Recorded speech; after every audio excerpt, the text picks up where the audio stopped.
Hello friend, welcome to friends at the rate preparation. इस channel पर मैं लेके आता हूँ आपके लिए एजुकेशनल वीडियो। इस वीडियो में मैं डिस्कस करने वाला हूँ क्लास 8 का साइंस का एनुअल एग्जाम का क्वेश्चन पेपर। ये लास्ट ईयर का क्वेश्चन पेपर है जिसे आप यूज़ कर सकते हो अपने एनुअल एग्जाम की प्रिपरेशन के लिए। ठीक है, चलिए स्टार्ट करते हैं। तो जैसे आपको क्वेश्चन पेपर मिलता है तो इसमें सबसे पहले आपको जनरल इंस्ट्रक्शन आपको गिवन होगी। जैसे यहाँ भी मेंशन किया गया है कि क्वेश्चन नंबर 1 से लेकर के क्वेश्चन नंबर 10 जो है ये एमसीक्यू नेचर के क्वेश्चन है और हर एक क्वेश्चन के आपको 1 मार्क्स दिए जाएंगे।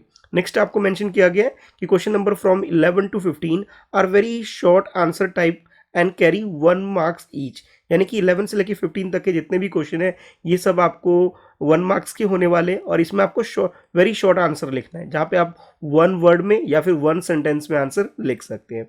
नेक्स्ट है आपके लिए थर्ड में मेंशन किया जा रहा है कि क्वेश्चन नंबर फ्रॉम 16 टू 20 जो क्वेश्चन है वो शॉर्ट आंसर वाले क्वेश्चन है और हर एक क्वेश्चन के आपको 2 मार्क्स दिए जाएंगे इसके आंसर राइटिंग के लिए। तो एटलीस्ट यहाँ पे 2 सेंटेंस में आपको इसके आंसर लिखने होंगे। उसके बाद लास्ट में आपके लिए क्वेश्चन नंबर 21 से लेकर 25 जो है ये 3 मार्क्स ईच आपका होने वाला है। ठीक है, तो यानी कि ये थोड़े से लॉन्गर आंसर टाइप के क्वेश्चन आपके लिए होने वाले हैं। ठीक है, इसके अलावा लास्ट में आपको एक केस स्टडी बेस्ड भी क्वेश्चन आपको मिल सकता है जिसमें आपको डायग्राम वगैरह भी बनाने पड़ सकते हैं। चलिए अब डिटेल में एक एक करके क्वेश्चन को डिस्कस करते हैं। जैसे स्टार्टिंग में मैंने आपको बताया कि पहले आपको मल्टीपल चॉइस क्वेश्चन मिलने वाले हैं। तो जैसे यहाँ क्वेश्चन नंबर 1 है, इस क्वेश्चन में आपको बोला जा रहा है कि which one is the example of non contact force. Non contact force का एग्जाम्पल क्या है, इन चारों ऑप्शन में से आपको चूज करना है और चूज करने के बाद आप उस पर टिक लगा सकते हैं या फिर आप अपने आंसर में नीचे उसका नाम भी लिख सकते हैं। सेकंड क्वेश्चन है, इस क्वेश्चन में आपको बोला जा रहा है कि instrument use to measure atmospheric pressure. Atmospheric pressure को मेजर करने के लिए किस इंस्ट्रूमेंट का यूज किया जाता है। ये चार ऑप्शन जैसे आपको दे रखे हैं, इन चार ऑप्शन में से आपको करेक्ट आंसर यूज करना है अपने आंसर के लिए। उसके बाद नेक्स्ट है थर्ड क्वेश्चन। थर्ड क्वेश्चन में आपको बोला जा रहा है which of the following produce least friction. जैसे इसमें चार चीज एक्टिविटी दे रखी है, जैसे चार डिफरेंट डिफरेंट फ्रिक्शंस दे रखे हैं, आपको आइडेंटिफाई करना है सबसे लीस्ट फ्रिक्शन किस चीज के अंदर होगा, ये आपको अपने आंसर में चूज करना है।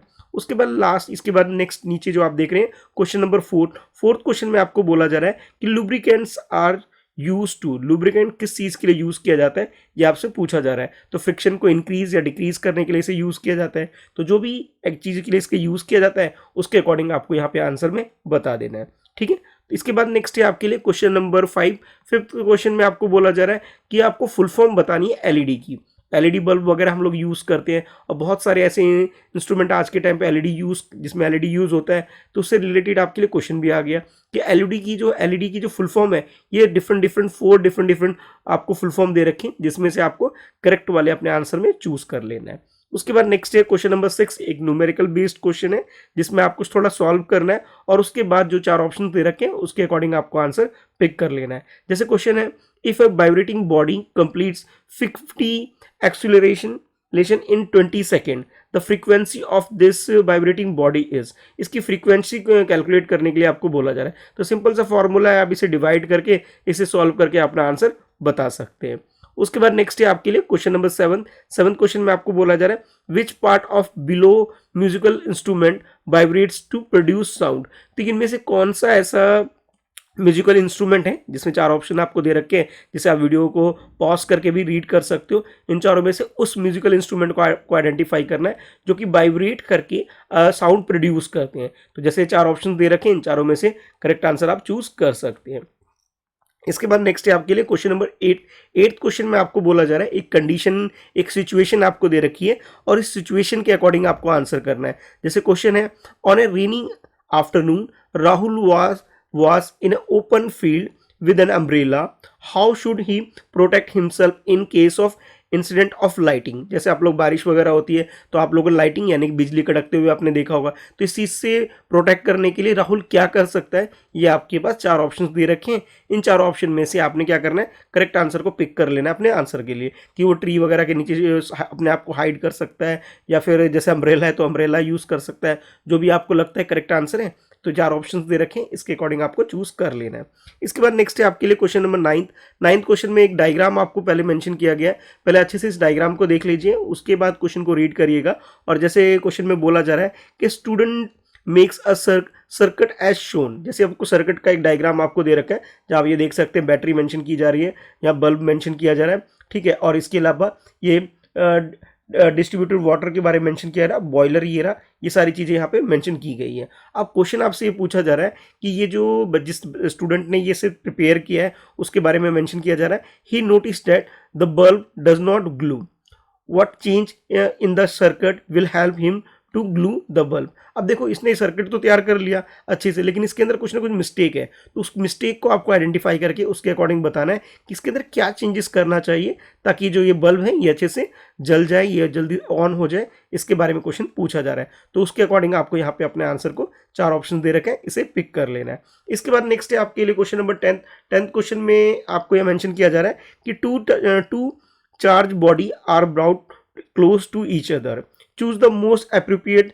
Statement for the following option. जब भी हम टू डिफरेंट चार्ज के बॉडी को नज़दीक लेकर के आते हैं तो इसमें क्या चीज़ें होती हैं इसके अकॉर्डिंग आपको बताना है। और इसमें से जो मोस्ट अप्रोप्रिएट है, जैसे कि वो अपने आपस में एक दूसरे को अट्रैक्ट करेंगे या फिर रिपील करेंगे, उसके अकॉर्डिंग आपको यहाँ पे अपने आंसर को चूज कर लेना है, ठीक है। तो ये तो एमसीक्यू वाले क्वेश्चन थे जहाँ आपको ऑप्शंस दिए गए थे और ऑप्शन के अकॉर्डिंग ही आपको आंसर कर लेना था, यानी कि करेक्ट आंसर आपको चूज करना था। इसके बाद नेक्स्ट है आपके लिए फिल इन द ब्लैंक, और इसके अंदर ये जो क्वेश्चन नंबर 11 से लेकर 15 क्वेश्चन देख रहे हो उसमें आपको फिल करके अपने आंसर लिखने होंगे। स्टेटमेंट दे रखा है तो स्टेटमेंट भी आप मेंशन कर दोगे, क्योंकि आपके 1 मार्क्स के हर एक स्टेटमेंट आपका होने वाला है। टोटल ये 5 मार्क्स का ये पूरा क्वेश्चन होने वाला है। जैसे ये 11th क्वेश्चन देखो, यानी 11th में जो स्टेटमेंट गिवन है कि dash is a commonly use chemical method for purifying water, water को प्यूरिफाई करने के लिए कौन सा मेथड यूज किया जाता है ये आपको बताना है, और ये केमिकल बेस्ड मेथड जो है उसका नाम आपको यहाँ पे मेंशन कर देना है।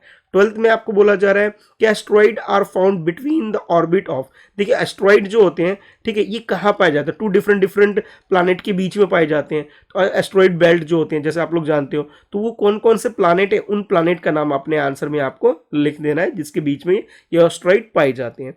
उसके बाद नेक्स्ट है 13 क्वेश्चन में आपको बोला जा रहा है कि dash is the device arrange on the top of the building to protect from the effect of lighting.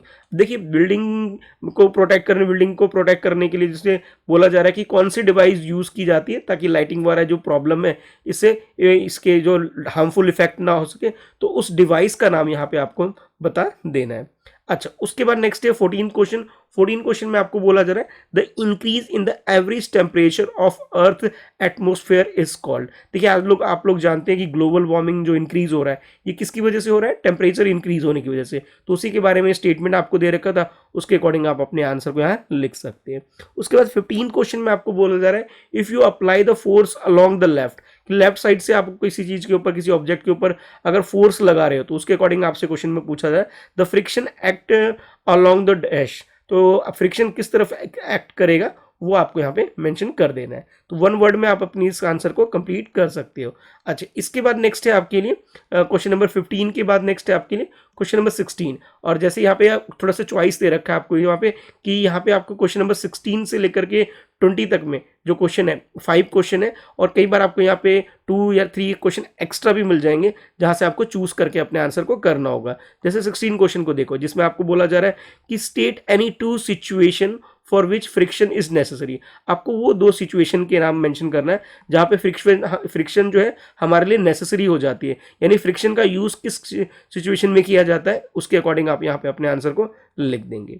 उसके बाद 17 क्वेश्चन में आपसे बोला जा रहा है कि describe the green house effect in your own word. Green house effect की जो डेफिनेशन है, मीनिंग है, जो आपको समझ में आए, इसका इफेक्ट जो आपको समझ में आए उसके अकॉर्डिंग आपको आंसर लिखना है। 2 मार्क्स का है तो एटलीस्ट 2 सेंटेंस में तो अपने आंसर को लिखेंगे, 20 वर्ड में तो कम से कम आपका आंसर ये होना चाहिए। उसके बाद 18 क्वेश्चन में आपको बोला जा रहा है in case of fire before the fireman use water horse they shut off the main electricity supply for the area, explain why they do this. देखिए कई बार आप लोगों ने देखा होगा जब भी फायर ब्रिगेड आती है या फायरमैन लोग जो काम करते हैं तो वो लोग जो पानी को छिड़कने से पहले वो लोग क्या करते हैं, जो इलेक्ट्रिसिटी की जो सप्लाई होती है उसे पहले ऑफ कर देते हैं। इसके पीछे का रीज़न क्या है ये आपको बताना है। तो भाई वो अपने आप को प्रोटेक्ट करने के लिए, और जो भी जहाँ पे भी फायर हुआ है, ठीक है, वहाँ पे आग वाग ज़्यादा ना बढ़े, एक ये रीज़न हो सकता है। दूसरा ये हो सकता है कि इलेक्ट्रिसिटी की अगर सप्लाई रहेगी तो उन्हें भी करंट वगैरह लग सकता है, ठीक है। तो ये आप अपने आंसर में लिख सकते हैं। तो 2 डिफरेंट रीजन आप अपने आंसर में लिख करके इसे अच्छे से एक्सप्लेन कर सकते हैं। इसके बाद 19 क्वेश्चन है। 19 क्वेश्चन में आपको बोला जा रहा है name 4 liquid which when tested in the manner shown in the picture. अब जैसे ये पिक्चर आपको शो किया जा रहा है, इसके अकॉर्डिंग अगर हम टू 4 डिफरेंट लिक्विड्स के नेम आपको मेंशन करना है कि उसे अगर इस तरह से चेक किया जाए, जैसे ये डायग्राम आपको दे रखा है, यहाँ लिक्विड डालोगे और आप चेक करोगे तो आपको जो पूछा जा रहा है question, may cause the magnetic needle to deflect. तो मैग्नेटिक इफेक्ट किस में पड़ेगा, वो 4 कौन कौन से लिक्विड है वो आपको यहाँ पे बताने हैं। ठीक है, तो हाफ मार्क्स के हो जाएंगे, तो 2 मार्क्स का ये क्वेश्चन आपका हो जाएगा। इसके बाद 20th क्वेश्चन में आपको बोला जा रहा है कि differentiate between the regular and diffuse reflection.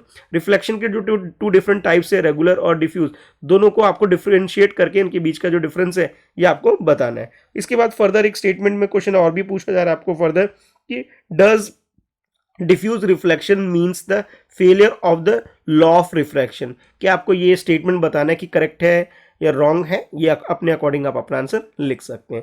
इतना करने के बाद आप क्वेश्चन पेपर के लास्ट पोर्शन में आ जाएंगे। जैसे यहाँ पे बोला जा रहा है कि answer the following question.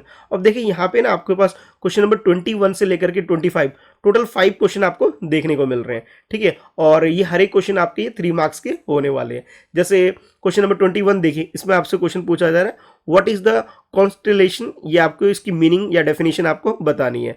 Further B part में आपको बोला जा रहा है name any 2 constellation and draw the NEET sketch of them.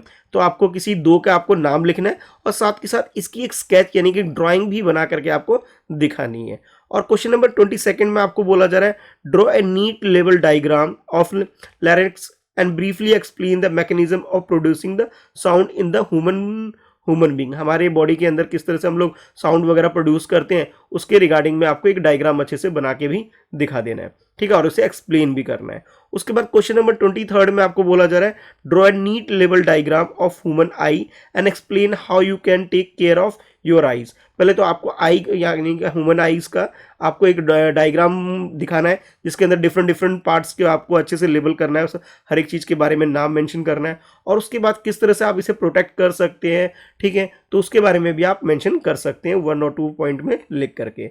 उसके बाद 24th क्वेश्चन जो है, इस क्वेश्चन में आपको बोला जा रहा है describe with the help of a diagram an instrument which can be use to detect the charge body. ठीक है भाई, कौन सा चार्ज है उसके अंदर, इस चीज़ को चेक करने के लिए कौन सा इंस्ट्रूमेंट यूज़ किया जाता है। आप लोगों ने इलेक्ट्रिसिटी की शॉप पे जो रिपेयर वगैरह करते हैं उनकी शॉप पे भी देखा होगा। ठीक है, एक इंस्ट्रूमेंट यूज़ करते हैं, उस इंस्ट्रूमेंट का आपको यहाँ ड्राइंग बना के अच्छे से दिखा देना है। और 25th क्वेश्चन यानी लास्ट क्वेश्चन में आपको ये क्वेश्चन में पूछा जा रहा है कि observe the figure given below and complete the table. जैसे आपको ये फिगर दे रखा है जिसके अंदर आपको मेंशन किया जा रहा है कि force acting on the table, जैसे फोर्स के बारे में बताया जा रहा है, अलग अलग फोर्स के बारे में डायग्राम दे रखा है ABC के अंदर, और उसके अकॉर्डिंग ये टेबल को आपको फिल करना है जो कि आपका ये 3 मार्क्स का हो जाएगा।